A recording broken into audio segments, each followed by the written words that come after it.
Irmãos, é um privilégio estar com vocês novamente. E eu não sei porquê, mas vocês só me chamam na época do frio. E disseram que o pastor Edson está em Gravatá, eu estou morando em Gravatá e estou vindo de lá para cá. Então, está feita a troca. Mas é muito bom estar conversando com vocês sobre esse assunto que diz respeito à vida da igreja. Eu não vou falar hoje à noite sobre um aspecto da igreja, mas algo que é o propósito da igreja.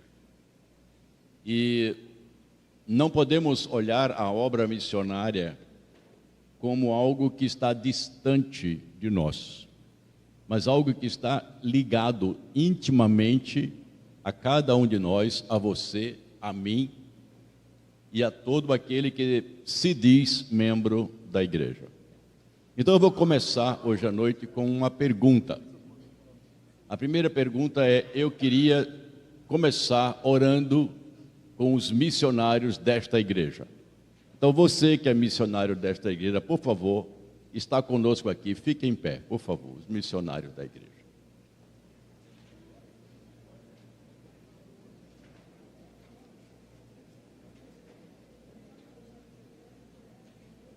Os demais não são membros da igreja, não? A ficha caiu agora. Caiu. Agora eu vou orar com os missionários da igreja.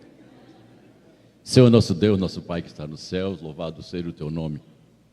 O Senhor nos chamou para sermos como Jesus. E o Senhor Jesus nos disse que, assim como o Pai havia enviado a Ele, o Senhor nos enviou ao mundo com a mesma missão, de fazer o reino de Deus conhecido, a obra da salvação conhecida, Jesus Cristo conhecido. Essa é a nossa tarefa, perto, longe ou muito longe, não importa. Hoje à noite que o Senhor fale ao nosso coração, em nome de Jesus. Amém. Podemos sentar, irmãos missionários e missionárias. Há um texto muito conhecido nas Escrituras Sagradas, embora que eu vá usar vários textos hoje à noite. É o texto de Atos capítulo 1, versículo 8. Quando o próprio Jesus disse que descerá sobre vós o Espírito Santo, e quando o Espírito Santo descer, nós seremos suas testemunhas, tanto em Jerusalém, Judeia, também em Samaria e até os confins da terra. Esse é o nosso texto e eu vou usá-lo hoje à noite, amanhã de manhã, quando eu vou estar falando sobre um assunto que eu creio que é bastante interessante e peculiar a vocês. Chamamos de Antioquia Pernambucana, mas isso vai ficar para amanhã de manhã. E vou falar também amanhã à noite sobre a ideia de uma comunidade evangelística. O que é essa ideia de comunidade evangelística ligado à evangelização de amizade ou por amizade? Mas eu inverti o texto para falar da minha sequência. Hoje eu vou falar de muito longe, amanhã eu vou falar de mais perto e à noite eu vou falar de bem perto. Então, para fazer missões você precisa de 3 coisas: uma luneta, um binóculo e um microscópio. Mas assim a gente vai entender melhor o texto. Nós estamos vendo que, preste atenção nesse texto que está sendo imposto para você, que está na sua Bíblia, que diz: ao descer sobre vós o Espírito Santo, nós receberemos o quê? Poder. Então, a evangelização é algo feito com o poder de Deus. E Paulo deixou isso muito claro na Epístola aos Romanos, capítulo 1, versículo 16, quando ele disse: eu não me envergonho do Evangelho. Sabe por quê? Porque é poder de Deus para a salvação. Então, a evangelização não é um simples falar de Jesus, não é. Porque se fosse só falar de Jesus, quando uma pessoa quisesse falar de Jesus, nós deveríamos mandá-la fazer curso de jornalismo, curso de comunicação, curso de marketing, para a gente divulgar uma mensagem. Na verdade, a evangelização, ela deve ser vista como apresentar uma pessoa. Note, o texto diz: vocês serão testemunhas. Testemunha é alguém que viu, participou de alguma coisa e está contando para outra o que aconteceu. Testemunhando, falando, foi assim, foi assim, foi assim. Então, a evangelização é eu contar para o outro o que Cristo fez por mim e o que Ele pode fazer na vida de outras pessoas. Mas como eu comecei dizendo sobre alguns aspectos de conceitos, eu preciso trabalhar isso muito claro na sua mente. E são dois conceitos. O primeiro é o que é, você já deve estar acostumado, já ouviu, esse termo missional. Tem sido muito utilizado. A igreja missional, trabalho missional. O que isso significa? Para você ter uma ideia, por que esse termo passou a ser usado, no final do século XIX, houve um avanço das missões transculturais muito, muito forte. E foi tão forte que o século XIX ficou conhecido como o grande século das missões. Só uma agência missionária nos Estados Unidos, que ia de universidade em universidade, chamado Movimento Voluntário Estudantil, somente essa agência mandou 40 mil jovens americanos para o campo de missões. Só uma agência. Então, missão e missionário ficou atrelado a este conceito de pessoas que são enviados para lugares distantes. Por isso que, normalmente, como eu disse aqui, eu quero orar com os missionários, como você não é uma pessoa enviada para lugar distante, você ficou sentado e disse assim: isso não é comigo. Este conceito é errado, claro que é errado. Se alguém é membro da Igreja de Cristo, se alguém faz parte da Igreja do Senhor Jesus e não é missionário, ele está equivocado. Eu digo até que se tem alguma área a ser questionada a eleição do crente, é se ele não se vê como missionário. O pastor, está pegando forte demais. Não estou. Eu estou sendo bíblico. Na carta de Pedro, no capítulo 2, versículo 19, diz: vós sois o quê? Raça eleita. Raça quer dizer origem. De onde eu venho? Vocês são sacerdotes do rei. Sacerdote é aquele que faz a mediação para contar o que Deus quer para outros e dizer a maneira correta como Deus deve ser adorado. Você vai contar para os outros como é que Deus deve ser adorado. Vocês são uma nação santa, um povo escolhido para viver da maneira que agrada a Deus. E diz: vocês são propriedade exclusiva. O que quer dizer que há um proprietário sobre vocês que diz qual que é o objetivo. Aí o texto de Pedro diz assim: a fim de, isso quer dizer, com o propósito de. Quem sabe o resto do texto? O que é que está escrito ali? Proclamar. Se eu não proclamo as virtudes daquele que me chamou das trevas para a sua maravilhosa luz, o que é que eu deduzo? Que eu não sou eleito, que eu não sou sacerdote do rei, que eu não faço parte da nação santa, nem eu sou propriedade exclusiva de Deus. Porque aquelas 4 coisas é que para que eu proclame. Portanto, se sua boca é calada, se você nunca falou de Jesus para alguém, eu estou começando a questionar se você realmente já conheceu Jesus na sua vida. Porque se você é casado, eu pergunto assim: você já falou do seu marido, da sua esposa para alguém? Claro, é porque você é casado, você é casada. Como que você pode conhecer a graça de Jesus e não ter falado para ninguém? Então, esse conceito de missionário, essa palavra não está na Bíblia, mas a Bíblia tem a palavra pregador, aquele que anuncia, aquele que fala do Evangelho. Isso era uma coisa comum na igreja do primeiro século. Ser cristão era falar de Jesus para o outro da maneira muito fácil. E isso foi um avanço muito grande que aconteceu. Claro que a partir de Jerusalém é fato, mas isso não é normativo. Que algumas pessoas dizem assim, não, comece a evangelizar perto de você, depois mais longe, para depois ir para muito longe. Não, na Bíblia não existe essa sequência geográfica, não existe. Tanto é que o texto de Atos 1:8 que nós lemos agora, ele diz, tanto em Jerusalém, Judeia, como Samaria e até os confins da terra. Mas quando chegou o capítulo 2 do livro de Atos, nós encontramos ali na festa de Pentecostes, e também conhecida como festa das barracas, né?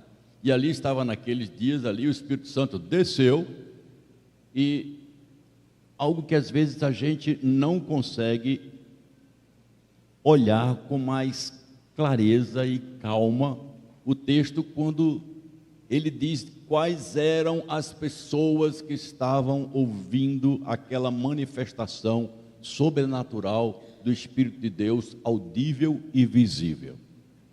Eram pardos, médios, gente da Galácia, gente da Arábia, gente do Egito, gente de Chipre, gente da um monte de lugares que é dito lá que estavam aquelas pessoas. Portanto, quando aquelas pessoas creram, eram judeus de muitas nacionalidades.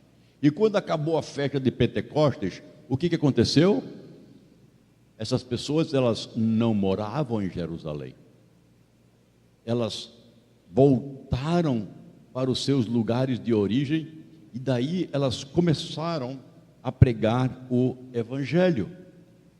E o foco que eu quero trazer para vocês hoje é que isto aconteceu com a pregação do Evangelho em Antioquia. E Antioquia é uma cidade da Síria, ao norte de Israel. E o que aconteceu foi por causa daqueles momentos de dispersão e depois de Atos 8, uma expulsão dos crentes de Jerusalém. Os judeus que moravam em Chipre vieram muito provavelmente fazer alguns negócios em Antioquia e ali pregaram o Evangelho para aquela cidade. E o Evangelho floresceu longe de Jerusalém, por pessoas que não estavam mais em Jerusalém. Mandaram Barnabé para lá, vocês conhecem a história, eu estou passeando no livro de Atos hoje, que é um livro missionário. E aí Barnabé vai lá, ele organiza e mais pessoas se convertem. Barnabé viu que a igreja precisava de ajuda, mandou buscar Paulo. Paulo, nos ajude. E a igreja cresceu mais ainda e chegou ao foco que eu quero conversar com vocês nesta noite, que é Atos capítulo 13, quando a igreja se organiza de uma forma efetiva para o trabalho da missão em termos de ir para lugares mais longe. Como eu disse a vocês, eu vou abordar essa ideia de missão para lugares mais longe, amanhã em missão naquilo que está ao nosso redor, e amanhã à noite eu vou trabalhar com missão que está do nosso lado, do nosso amigo, com a nossa amizade. Então, em Atos capítulo 13, versículos de 1 a 2, nós lemos o seguinte, eu quero que você abra sua Bíblia e acompanhe comigo essa leitura e vamos fazer a exposição desse texto. Havia na igreja de Antioquia profetas e mestres. A igreja havia crescido. Paulo e Barnabé haviam feito um excelente trabalho. Havia pastores a mais na igreja. Quais eram os pastores e os professores, os mestres? Barnabé, Simeão, por sobrenome Níger. A gente lê assim e passa por cima rapidinho. Você sabe o que é Níger? Níger é uma palavra que está traduzida direta do grego. Sabe o que é Níger? Negro. Carinhosamente, era Simão o negão. Carinhosamente. Ele já está rindo ali atrás, está vendo? O Wallace está dizendo, isso é comigo mesmo. Então, era o Simeão de lá. Então, Simeão o negro. Muito provavelmente um judeu de Cirene, da parte norte da África. Muito provavelmente um africano. Ali dentro da igreja de Antioquia. Lúcio de Cirene. Lúcio é uma palavra romana. Você não pode chamar um judeu de Lúcio. Isso vem de Roma, muito provavelmente um romano, aqui, pastor da igreja. Manaém, colasso, essa é uma palavra que eu tenho certeza que você não sabe o que é. O que é colasso? É aquele que passa cola nos envelopes. Não é. Não tem nada a ver com isso. O problema da sua Bíblia é isso. Você está com uma Bíblia que tem uma tradução para erudito. A Bíblia Revista Atualizada tem 10.000 vocábulos. Um estudante, quando termina o curso de teologia, fala 3.000 vocábulos. Já pensou? Eu faço isso com um aluno do terceiro ano do seminário. O que é isso? Eles não sabem. Diga, imagina um membro da igreja. Então, compra a Bíblia na linguagem de hoje, você vai entender tudo que está lendo. Então, está lá. Eu estou falando, a tradução é essa, nova tradução da Bíblia na linguagem de hoje. Usa 3.000 vocábulos, nível universitário. Quando você pegar, você vai ler. Colasso quer dizer irmão de peito, que mamou nas mesmas estruturas maternas, sem ser filho de. Então, aqui nós dizemos aqui, Colasso de Herodes. Sabe quem era Herodes? Era o rei da Judeia. Se ele era Colasso de Herodes, significava que ele era o primo rico dos pastores aqui, ó. O cara que vivia no palácio. Veja como era variada essa figura, essas figuras pastorais da igreja de Antioquia. E tinha também Saulo, o ex-judeu, fariseu, convertido ao evangelho e pregador. Versículo 2. E servindo ao Senhor e jejuando, disse o Espírito Santo: separai-me agora Barnabé e Saulo para a obra que eu os tenho chamado. Bom, irmãos, aqui nós temos muita coisa para aprender hoje sobre a questão do trabalho das missões transculturais. Quando se fala nesta obra de missão transcultural, nós a classificamos como aquela que vai geralmente impor duas coisas para a vida do missionário ao levar Cristo até lá. Uma, a barreira da língua. Duas, a barreira da cultura. Porque muitas vezes alguma coisa que você faz aqui, você acha sem nenhum problema, lá naquela outra cultura, aquilo que para você não é nenhum problema, lá pode ser um grande problema. Eu vou falar algumas coisas sobre isso aqui para você entender. Mas o que eu quero primeiro colocar para vocês aqui é que, sem dúvida nenhuma, o texto deixa muito claro que o ponto central desta ação de quem vai para estes lugares distantes é o chamar do Espírito Santo. Você notou isso no texto? O texto diz, o povo, a liderança da igreja estava orando, estava jejuando, e aí o Espírito Santo disse: eu tenho uma obra. E eu quero que vocês mandem gente para lá. Eu fico pensando, primeiro, como isso aconteceu, e o texto do livro de Atos não coloca, como é que isso aconteceu na vida daqueles pastores. Porque eles estavam orando, eles estavam jejuando, pedindo sabedoria a Deus, mas a Bíblia nos diz, no texto que eu e você lemos, que Deus já os tinha chamado. Notou? A obra para o qual eu os tenho chamado. Então, Deus já havia manifestado em Paulo e Barnabé essa disposição para fazer alguma coisa a mais que não estava ligado ou ligada à cidade e igreja de Antioquia. Agora, imagine vocês, vocês tirariam o pastor Edson e o pastor Wallace e mandariam para obra missionária lá na Rússia? Pastor, ele acabou de chegar. E o pastor Wallace está com a gente aqui há quanto tempo, Wallace? 14 anos. Pastor, como? Os fundadores. Mas foi isso que o Espírito Santo fez aqui. Vocês lembraram quem colocou em ordem a igreja de Antioquia? Barnabé. Você está lembrado que Barnabé mandou buscar Paulo para que ele doutrinasse a igreja? E agora o Espírito Santo tira os dois? Irmãos, quando estamos falando em obra transcultural, nós não podemos enviar pessoas inexperientes. Tem que ser pessoas experimentadas, conheçam bem o Evangelho e que foram chamadas pelo Espírito Santo, e que a igreja não tenha dúvida de que aquelas pessoas são capazes de fazer a mesma coisa acontecer em um outro lugar, em um outro contexto. Eu não estou dizendo aqui que o missionário transcultural ele é um patamar acima da igreja. Não. Eu estou dizendo que ele exige um preparo a mais do que o trabalho que a gente faz para pregar o evangelho para o vizinho, ou o trabalho que a gente faz para pegar um carro aqui e ir ali num local, Bom Conselho, ou Águas Belas, e pregar o evangelho lá, que é mais longe do que o seu trabalho. É muito mais fácil fazer isso do que eu pregar o evangelho para um russo, ou pregar um evangelho para um indiano. E só para você ter uma ideia, na Índia existem aproximadamente 300 milhões de deuses.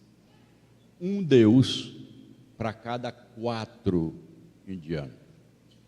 Para você ter uma ideia do politeísmo indiano. Eles acreditam que os deuses se manifestam de muitas maneiras. Se uma cobra começou a ficar perto da sua casa, eles acreditam que é um deus. Se um rato aparece várias vezes na sua cozinha, ele vai dizer que é um deus, ele começa a alimentar o rato. E assim ele vai de múltiplas formas. Macaco, bicho, ele diz que até plantas, que os deuses também podem aparecer incorporado em forma de plantas. E aí vai. E aí aparece a experiência. A minha concunhada, irmã de Jamil, cunhada na verdade, vocês conheceram, já teve aqui o reverendo Adolfo Santana, e ele conheceu uma missionária que morava perto de uma senhora que tinha o privilégio, na cultura indiana, de ter uma vaca, e a vaca ficava dentro de casa, e o esterco da vaca era considerado sagrado. A urina da vaca se passa no cabelo. A mulher diz, mas para elas, irmão, isso era uma dádiva. Porque para eles lá, a vaca, não o boi, a vaca é um animal sagrado. E aconteceu que a vaca já era idosa. E a vaca morreu. E aquela senhora, muito triste, chorosa, foi fazer o funeral da vaca e convidou a missionária para o funeral da vaca. Você iria? Você iria para um funeral de uma vaca? Culturalmente, eu digo, não vou, claro que eu não vou. Funeral de vaca? Se espante não, no Brasil já tem cemitério de cachorro. Certo? Já acontece isso. Mas aquela missionária foi. E quando ela foi no funeral da vaca com aquela senhora, a senhora estava chorando demais. E a missionária chorou. Não pela vaca, mas por um ser humano que entrou em desespero porque o seu Deus morreu. Passou-se o funeral. E aquela vizinha veio e disse, você foi no funeral da minha vaca, do meu Deus. eu fiquei sem Deus. Eu não quero mais um Deus que morra. Você uma vez disse que o seu Deus ressuscitou e não morre. Me fale dele. Vocês notaram como uma senhora missionária inteligente usou uma situação de crise para, através dela, mostrar uma simpatia e um cuidado de um sofrimento de alguém que estava vendo as suas esperanças serem enterradas, enquanto nós cremos num Deus que tem um túmulo vazio. Sim, Jesus experimentou a morte, mas ele está vivo. E aquela missionária sabia disso. E até o momento em que se abriu para mostrar a verdade do Cristo ressurreto, do eis-me convosco até a consumação dos séculos. Eis que estou com vocês todos os dias. Não fiquem tristes. Então, nós estamos vendo a realidade da necessidade de sabermos trabalhar melhor quem nós mandamos lá para fora. Mas o Espírito Santo também faz certas coisas lá fora, porque a autoridade é dele e não nossa.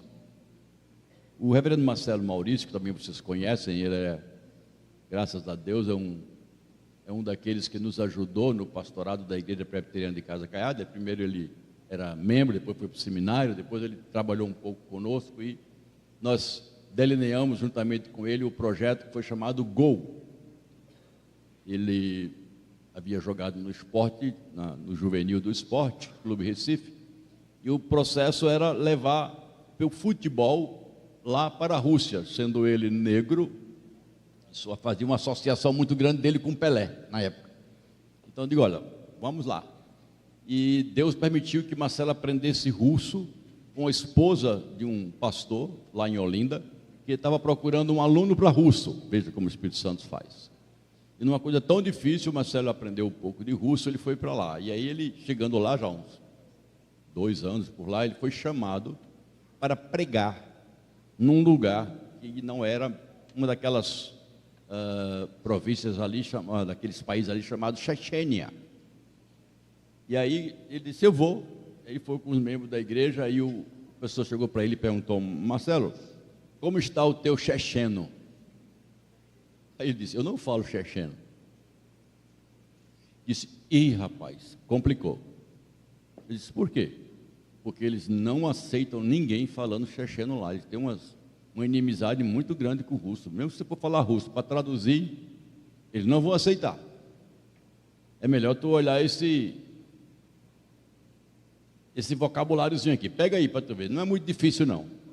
E era um trem. E o Maurício começou a olhar aquele dicionário de russo checheno. E ele olhando algumas palavras, disse, não vai dar certo, senhor. Esse negócio não vai dar certo. E o pessoal vai complicar. Aí ele foi e chegou lá e disse, Senhor, vou falar em russo. E seja o que Deus quiser. E chegou lá, ele pregou em russo. Todo mundo da igreja olhando para ele. Quando ele terminou de falar, um irmão chegou a ele e disse assim, Pastor Marcelo, aonde o senhor aprendeu a falar checheno tão bem?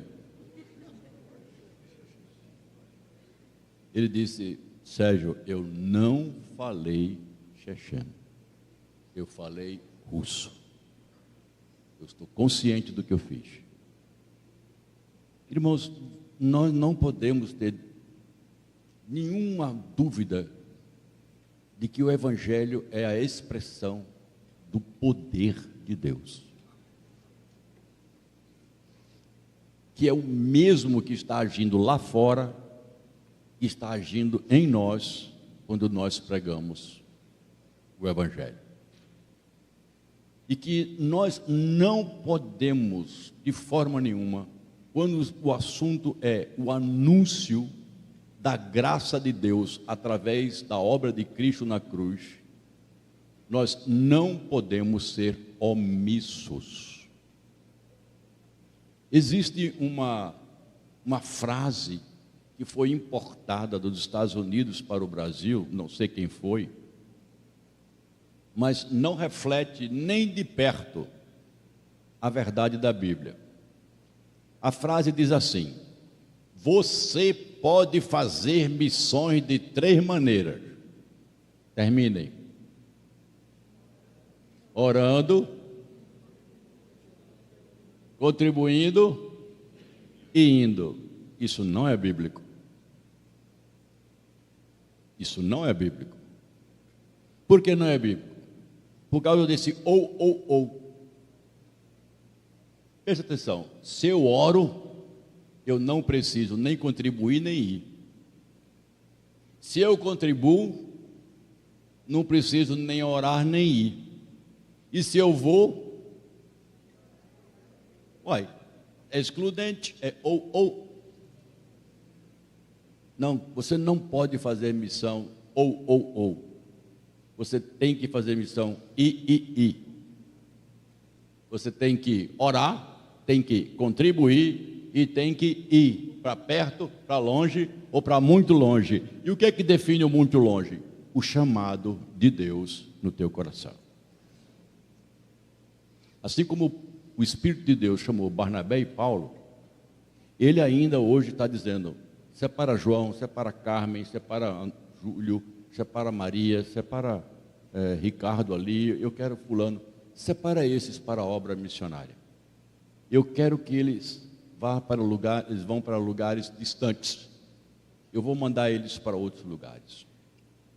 Eu poderia falar muito sobre o espaço missionário transcultural. Eu tenho apenas algumas notícias para vocês e para voltar para o texto, algumas coisas de fechamento. Primeiro que de 2010 para cá, houve uma mudança no eixo de cristãos. O que é isso? Até 2010, a maioria dos cristãos estava no hemisfério norte. Agora, de 2010 para cá, a maioria dos cristãos está no hemisfério sul. E África e América do Sul são os continentes onde o índice de cristãos evangélicos crescem mais rápido. A outra notícia para vocês é que o Brasil já é hoje o segundo país a mandar número de missionários, o maior país em número de missionários transculturais. Quem manda mais do que nós são os Estados Unidos. Depois dos Estados Unidos, nós já somos a segunda maior nação enviadora de missionários para fora. Mas temos muitos missionários. Não, não temos. Somente a agência da nossa denominação, a PMT, Agência Missionária de Missões Transculturais, o Marcos Agripino, que é o diretor operacional dela, ele diz: olha, se nós tivéssemos prontos missionários ou missionárias, nós poderíamos já enviar para 50 lugares. Tem 50 lugares já esperando missionários e não temos. Parece o texto da palavra de Deus. Eu preciso orar. Rogai ao Senhor da seara para que o quê? Mande trabalhadores. Tem carência? Claro que tem carência, irmãos. As carências não são pequenas. Agora, é preciso entender que esta vocação para sair, deixar a sua cultura, deixar o seu país, ir para outro lugar, não são para todos. É uma vocação, é um chamado para alguns. Assim como tinha vários pastores e mestres na igreja de Antioquia, o Espírito Santo disse: eu quero Barnabé e quero Paulo. E o que chegando a um fecho para apresentarmos algo prático para vocês da nossa vida, é que nós encontramos nesse texto o Espírito Santo trabalhando, chamando Barnabé e Paulo. Mas notem, diz assim: para uma obra na Bitínia, na Ásia, em Roma. Está escrito isso aí? Não. Chamou para que obra? Hã? Não sabiam. Eles não sabiam para onde o Espírito Santo iria mandar. Irmãos, isso é uma das coisas mais, assim, difíceis da gente entender. Essa dependência do Espírito Santo de Deus. Imagine uma pessoa arrumando uma mala e você pergunta, para onde é que você vai? O que é que ela diz? Não sei. Me mandaram arrumar. O que você faria? Você diria o que essa pessoa é o quê? Está faltando um parafuso, não está? Aperta alguma coisa, porque alguém que começa a arrumar uma mala sem saber para onde vai, tem alguma coisa equivocada. Mas foi exatamente isso que o Espírito Santo fez com Barnabé e Paulo. Separe esses dois, que eu tenho uma obra para eles. Para onde, Senhor? Na hora eu digo. Você está pensando que o missionário transcultural sai para sem saber onde é, né? Não. A vocação é respondida sem você saber para onde vai. Eu vou dizer uma coisa aqui para você sair daqui dessa noite com isso bem claro. O chamado missionário não é geográfico. Vou repetir. O chamado missionário não é geográfico. Alguém diz assim, eu tenho um chamado para a África. Aí se botar o cara na França, ele não prega, porque ele tem um chamado para a África. Eu tenho um chamado para a Inglaterra. Na Ásia não, é Inglaterra. Irmãos, não há chamado geográfico. Agora, o Espírito Santo de Deus pode te orientar e vai orientar. Como orientou Paulo na primeira viagem, como orientou Paulo na segunda viagem, como orientou Paulo na terceira viagem missionária. E até quando Paulo quis uma quarta viagem missionária ir para a Espanha, o Espírito Santo não permitiu. Então, o que eu quero que você entenda é que na obra missionária, não importa como, existe a dependência do Espírito Santo de Deus. E aí não é a igreja que vai dizer para onde a pessoa vai, o Espírito Santo vai orientar. Mas a nossa resposta, o que eu digo a Deus, quando Ele me chama para servi-lo em outro país, é igual a Isaías. Eis-me aqui, envia-me a mim. E todo crente tem que estar disposto a responder assim para Deus. Eu vou concluir uma coisa, depois vou contar uma história real, e depois eu vou trabalhar onde eu quero que vocês pensem como aplicar. Houve um homem chamado John Mott. Ele queria muito ir para o trabalho missionário transcultural. E os amigos dele disseram, John, não é bom você ir. Você é muito melhor mobilizando pessoas aqui no nosso país. E o John Mott nunca foi para o campo missionário para pregar o Evangelho. John Mott foi o líder do movimento que eu disse para vocês, chamado Movimento Voluntário Estudantil. E pelo trabalho dele e pela equipe que ele montou, 40 mil jovens universitários americanos foram para o campo de missões. Ele queria ir, mas Deus disse, trabalho para você, John, é outro lugar. Então, na obra de trabalho transcultural, existem os que vão, e existem aqueles que sustentam, mantêm, ajudam os que vão. Agora, o que não pode acontecer é eu e você que ficamos achar que somos missionários porque damos dinheiro. Há uns 15, mais ou menos 15 anos atrás, eu passei na frente de uma igreja presbiteriana lá do Recife e tinha uma faixa, assim, campanha missionária, Igreja X, tema, você vai no meu lugar. Eu parei, pisquei o olho, peraí, deixa eu ver se é isso mesmo. Tema, você vai no meu lugar. Você sabe qual era a proposta daquela campanha missionária? Arrecadar dinheiro para mandar para missionário e aquietar a cabeça dos crentes que não pregavam o evangelho. Se você pensa que quando você dá uma oferta para missões, você é o missionário, você está equivocado. Você não é não. Você está ajudando alguém e eu incentivo você a fazer isso. Mas você tem que fazer muito mais do que isso.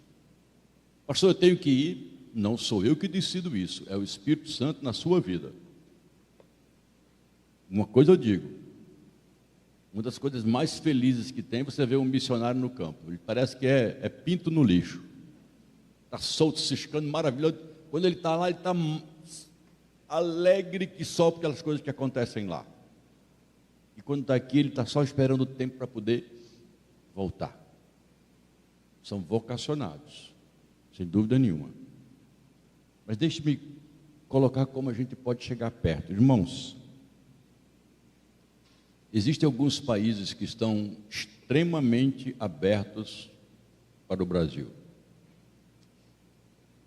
Países africanos como Guiné-Bissau, Ilhas Virgens, Ilha da Madeira, Moçambique, abertos. Você não precisa nem de visto, basta um passaporte. Você tem na Oceania, Timor-Leste. Todos esses países que eu estou dizendo para você aqui agora falam português como idioma oficial. Ainda tem Portugal. Timor-Leste é uma democracia recente, país que tem a sua independência recente. Mandou documento para o governo brasileiro enviar para lá pessoas com curso superior, porque eles não têm. Venham engenheiros, venham professoras, venham pessoas que são advogados, se tem curso superior, enfermagem, médico, por favor, venham. E eu quero abrir para vocês uma ideia de que eu não preciso ir para um seminário, ser teólogo, para ser missionário lá fora. Tem lugares em que é mais estratégico mandar um não pastor missionário do que um pastor missionário. Então eu quero que você comece a perceber que as portas para os profissionais estão abertas de uma maneira impressionante, principalmente na área da educação e na área de saúde, e na área de zootecnia, na área de agricultura, técnicos agrícolas. Gente, as portas estão abertas. E nós precisamos começar a pensar nos nossos jovens. Você está disposto a servir a Jesus em outro lugar? A resposta deve ser: se o Senhor me chamar, sim. Se o Senhor me chamar, sim. Duas coisas aconteceram comigo e com a minha esposa, e eu queria trazer com vocês, porque são bem recentes.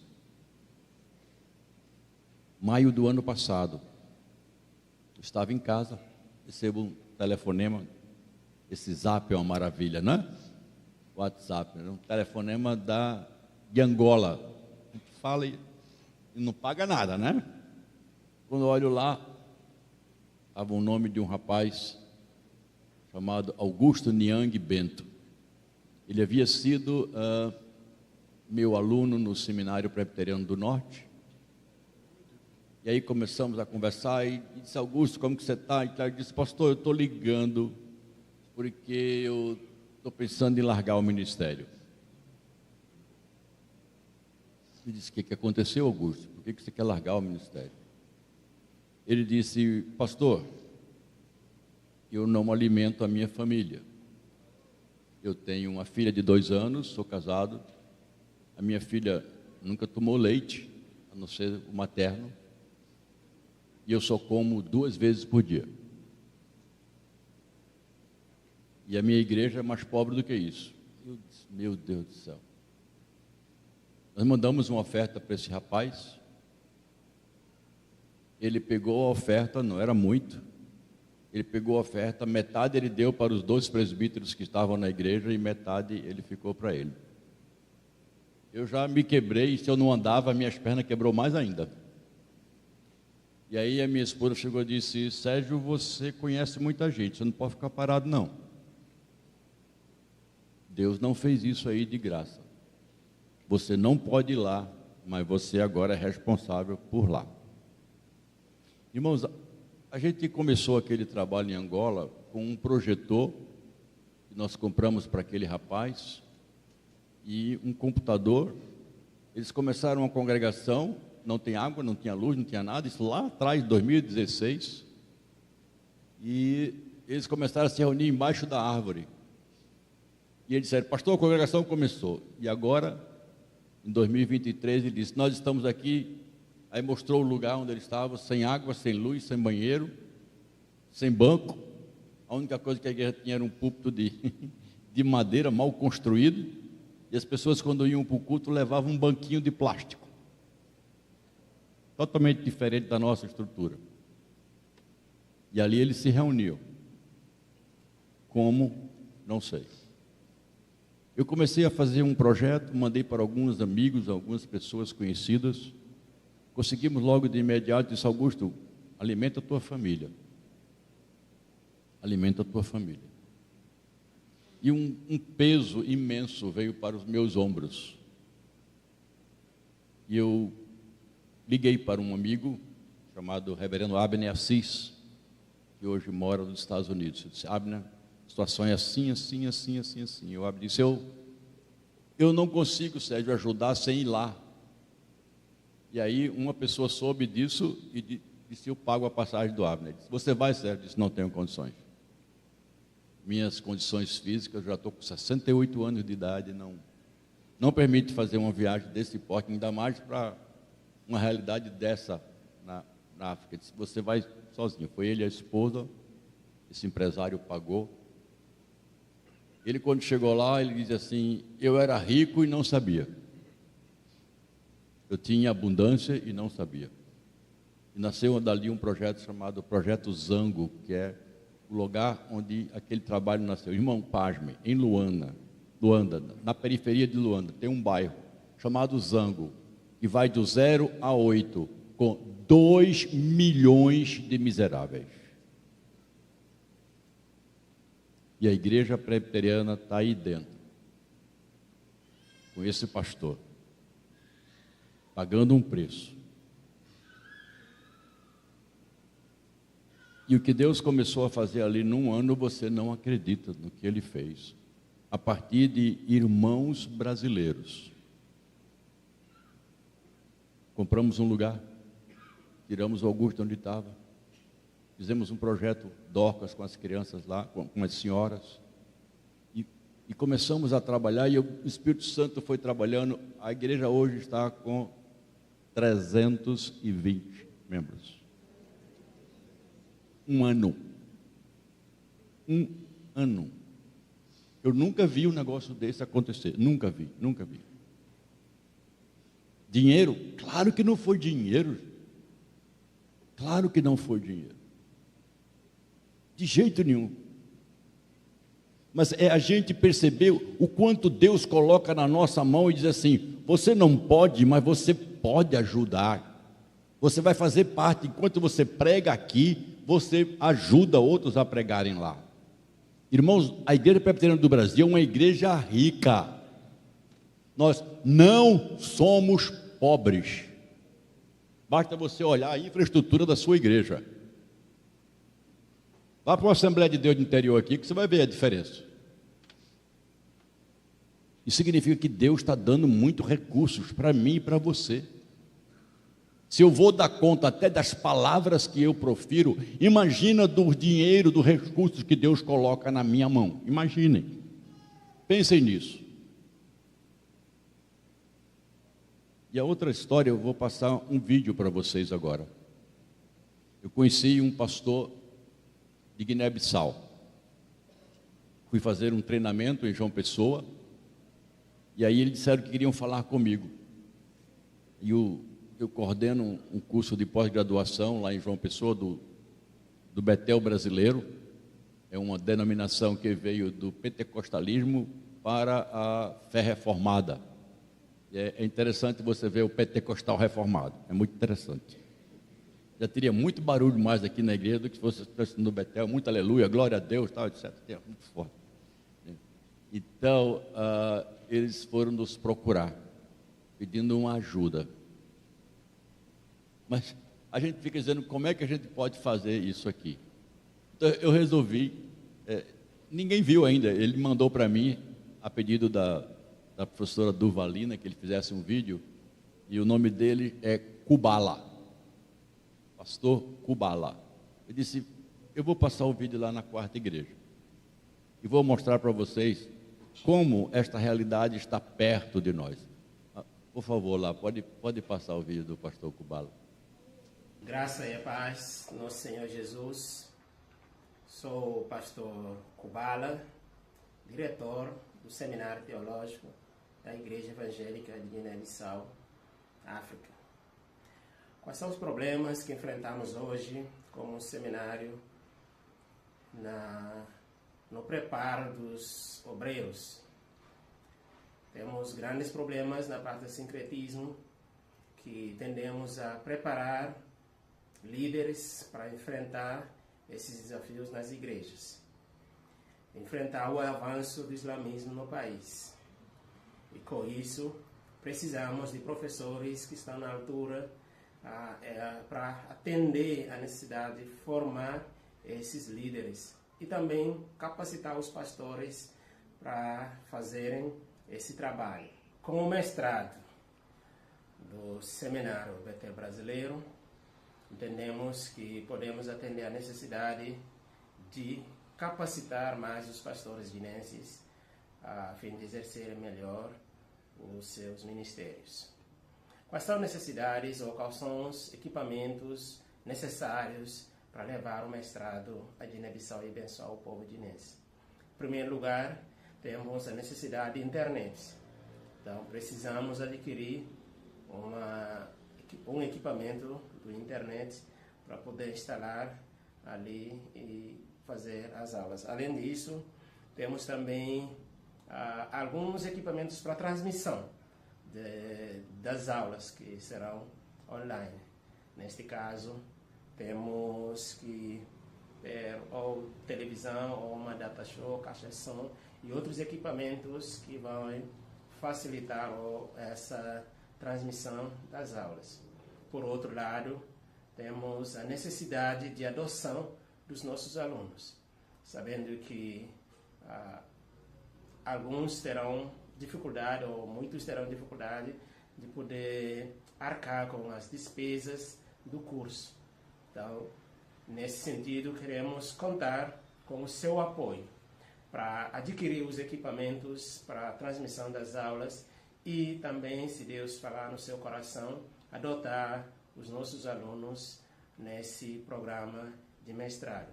Desde já, deixamos a nossa gratidão a Deus e a sua vida. Que Deus te abençoe, que Deus abençoe o Betel Brasileiro, que Deus abençoe o Seminário Teológico da Igreja Evangélica de Guiné-Bissau, e todos nós podemos cooperar para o avanço do reino. Este é o nosso desejo, em nome de Jesus. Nossa gratidão. Amém. Você sabe quanto ganha um professor desse seminário? R$425 mês. E ele tem que tirar da terra o que vai comer, além de ensinar no seminário. Quando você vê uma realidade como essa, você se acha pobre ou rico? O que ele está querendo é dizer o seguinte: nós não queremos que envie missionários. Nós queremos que as pessoas que estão aqui sejam formadas para trabalhar aqui. E aqui eu estou deixando um fecho final de estratégia. Algumas décadas atrás, a ênfase missionária era mandar missionários para outros lugares. Brasileiros para aqui, para lá, para lá, para lá. E quanto mais mandasse, mais o evangelho crescia. Hoje, nós já começamos a perceber que essa tarefa transcultural é melhor você treinar, mandar missionário para capacitar locais, liderança local, porque ele já mora lá, ele já tem a estrutura dele lá, ele conhece o país dele, ele sabe como funciona. E é o que está acontecendo conosco em Angola. Então, montamos uma estrutura, o WhatsApp hoje nos permite isso, que bênção, irmãos. Todo dia da semana eu entro com Augusto, online, ele me vê, eu vejo, eu converso, é como se eu fosse um copastor dele lá. Isso abriu um espaço imenso. Só que esses irmãos, vocês notaram, ele não tem nada. Internet. Eu disse, como é a internet lá? Senão a gente fica procurando um lugarzinho assim para ver onde tem sinal. Digo, nem pensar, você dá um curso de internet com esse pessoal. Mas aqui a gente já tem a solução. Qual é a solução? Starlink, exatamente. Starlink pega em qualquer lugar. Compra aqui, manda para lá, está resolvido o problema deles. Tem internet lá, com uma taxa de 200 mega, tranquilo. Ah, mas ele também não tem equipamento para passar, carência.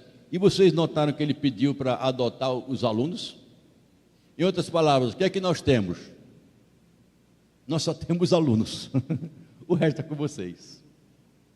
Mas, meus irmãos, vocês não têm ideia do que é ter uma pessoa de Guiné-Bissau capacitada para pregar e anunciar a Cristo aos seus locais.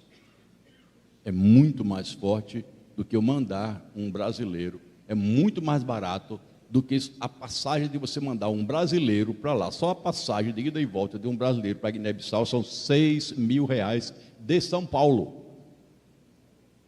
E agora, ele ficando lá, o custo dele lá, ele estando isso lá, uma passagem resolve o problema deles.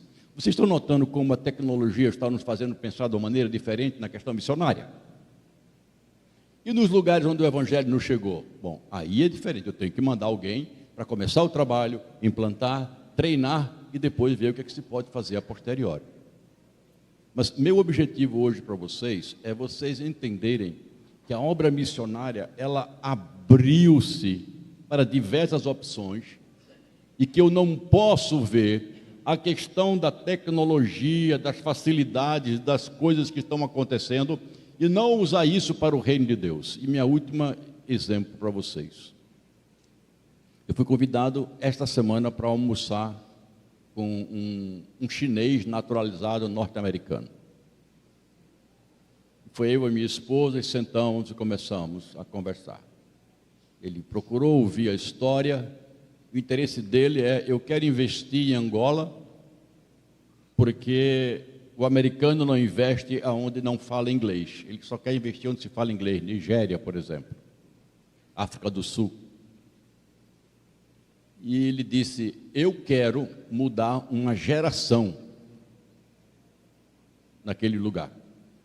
Ele quer começar com a capital. Aí eu disse, você é um sonhador. Está pensando alto demais. E aí ele disse, eu queria que você conhecesse a minha empresa. E nos levou no shopping Alfândega. Não sei se quantos conhecem Recife. Era um shopping, começou um shopping. E aí ele chegou e disse, não, a minha empresa agora está nos 2 andares dos shoppings agora.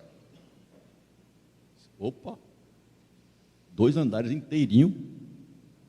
Aí ele me levou lá e disse, olha, eu vou levar no andar de cima, que eu tenho um curso de robótica para criança, queria que você visse e tal, etc. Ele levou lá. Aí me mostrou numa sala, irmãos, eu olhei para um lado, olhei para o outro, devia ter uns 200 computadores. Com baias assim. Ele disse, não, isso aqui é uma parte menor, a maior está embaixo.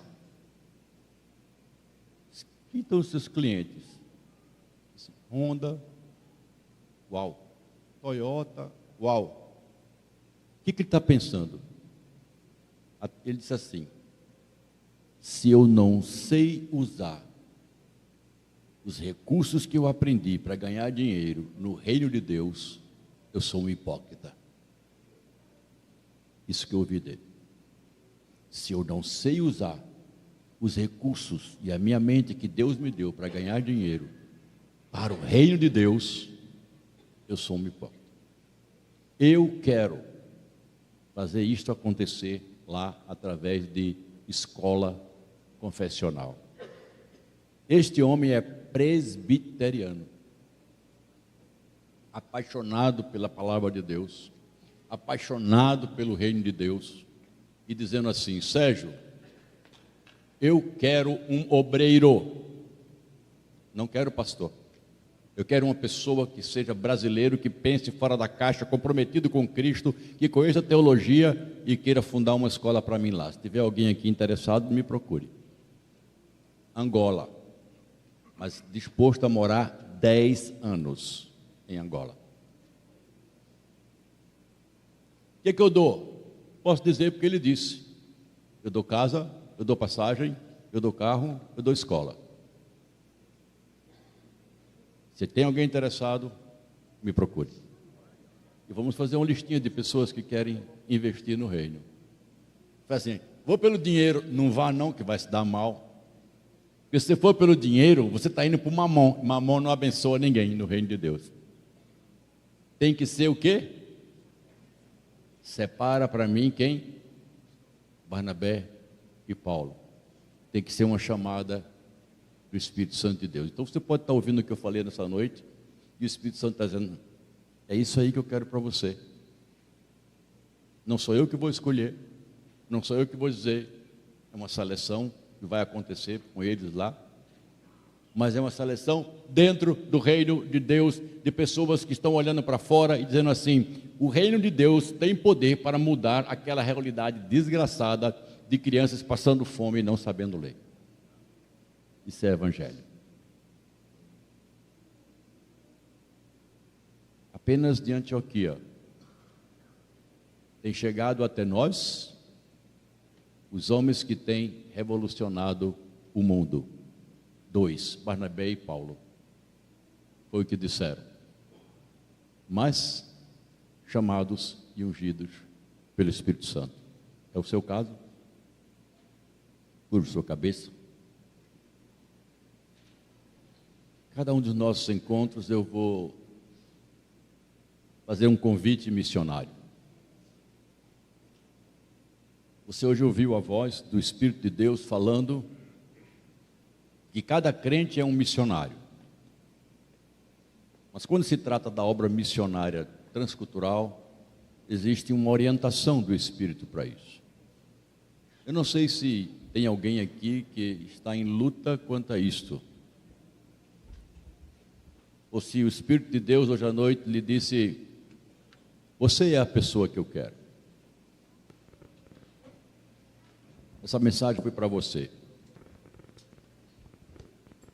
Esse é um momento de oração. Quero que você ore agora e diga no seu coração: Senhor, o Senhor está me chamando, eu estou aqui. Mesma palavra que disse Isaías: eis-me aqui, Senhor. Eu não sei onde, mas eu sei que o Senhor me quer para esta obra mais longe, sendo sustentado por Ti e por Tua igreja.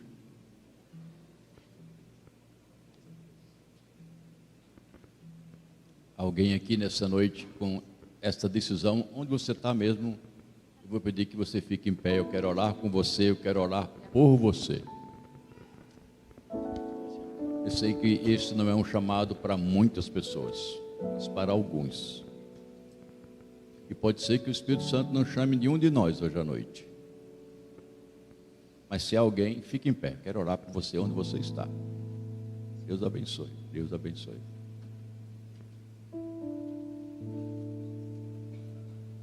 Deus abençoe. Senhor, não queremos pressionar emocionalmente ninguém. que assim como a igreja de Antioquia estava orando e buscando orientação, nós hoje aqui também estamos orando e buscando orientação para essas pessoas que o Senhor tocou no coração nesta noite. Obrigado, Senhor Jesus Cristo, pelo teu cuidado, pela tua providência na vida dessas pessoas que estão dizendo: Senhor, eu estou respondendo. Que o Senhor me use. Sejam pessoas poderosas na palavra, poderosas no exemplo, poderosas na transformação pelos valores do reino de Deus. Usa os talentos e os dons que destes e ainda vais dar a cada um desses irmãos e irmãs. Louvado seja o teu nome.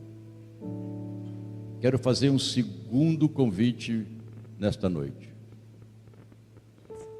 Você que tem recursos deste mundo, hoje o Senhor disse: você precisa usar desses recursos para o reino de Deus, na obra missionária fora daqui do Brasil. Se o Espírito Santo falou isso para você, está falando, fique em pé com esses que já estão em pé, dizendo: Senhor, eu vou usar dos meus recursos. Eu estou disposto, eu estou disposto a isso. Pode contar. Deus não quer quantidade. Deus quer liberalidade.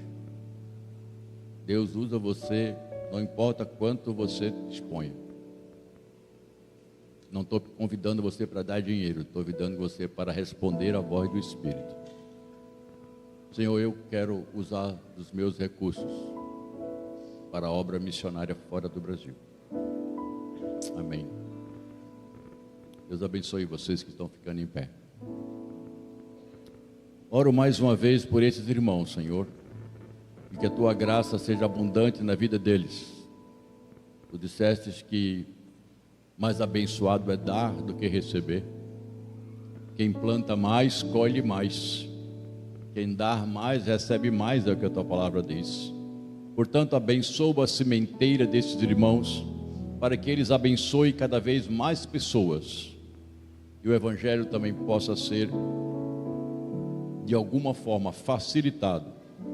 Transforma o pouco em muito, porque tu és dono de toda a prata e de todo o ouro. E é no nome do Senhor Jesus que nós oramos. Amém. Podemos sentar.